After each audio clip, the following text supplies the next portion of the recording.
You cite a tired brain, foggy thinking, as the reason to stop answering questions or giving a talk. How do you combat this while working or writing daily?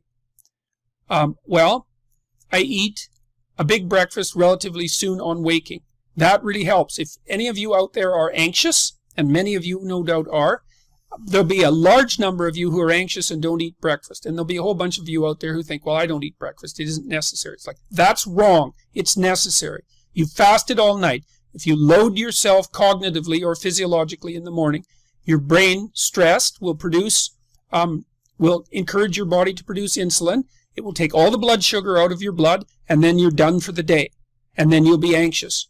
And a lot of the rest of you too, you'll find if you're anxious, try this. It's really, really interesting experiment. The next time you're anxious, go eat something. Eat some protein and fat would be best. You could have cheese and crackers. I'm not a big fan of carbohydrates, but whatever. Eat whatever you're willing to eat, but make it solid. Don't eat a peanut butter, or don't eat a chocolate bar or something sweet. Eat something substantial, a piece of meat, a piece of cheese, some peanut butter, something like that. And then wait 10 minutes and see if you're less anxious. And try that for like 2 weeks. Every time you get anxious, eat something. Because then you can find out if your anxiousness, if your anxiety is linked to low blood sugar. And it's very likely that it is, especially if you also get irritable and foggy in your thinking. And the best way to treat that, as far as I've been able to tell, and there's a decent literature on this, is to make sure that you eat a big breakfast. And you might say, well, I'm not hungry in the morning. It's like, who the hell cares if you're hungry? I didn't say enjoy your breakfast. I said eat it. That's not the same thing. You know, there's lots of things that you need to do that you don't enjoy to begin with. You'll get hungry in 6 months, and then you'll start to enjoy it. So that's a massive difference. I take small naps quite frequently. If I'm wiped out, you know, I'll go have a nap for 10 minutes or 15 minutes. And then that helps quite a lot. I try to wake up on a fairly regular schedule. That's another thing I would really recommend for people whose lives are in disarray and who are anxious. Try to fix your wake time. Going when you sleep, that's not so important. So you can still, you know, stay up late and have fun and all that. But getting up in the morning is really helpful. So, you know, and you also have to figure out how much you can work or write. I can't write for more than about max. My sustainable maximum for writing is 3 hours a day. And if I push it past that, then, especially if I'm editing, I make mistakes when I'm editing, so that's counterproductive, and I can't sustain it across time. And so I don't really think you can do more than about 3 hours of extremely intense intellectual work a day. Although if you have a nap, you can stretch that, but I think at least I end up paying for it across time. So nap, make sure you eat, and make sure you eat protein and fat and not carbohydrates, because carbohydrates are basically poisonous.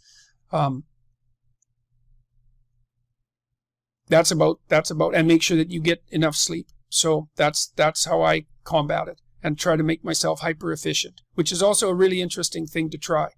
You know, I was talking to my agents at CAA, Creative Artists Agency in LA, and I just hired a publicist too to help me manage media in a more intelligent manner.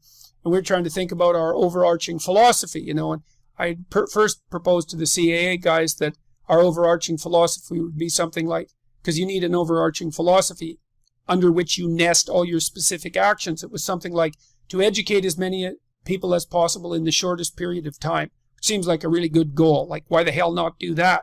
But then we broadened that a little bit this week, which was to try to do as much good possible as efficiently as possible.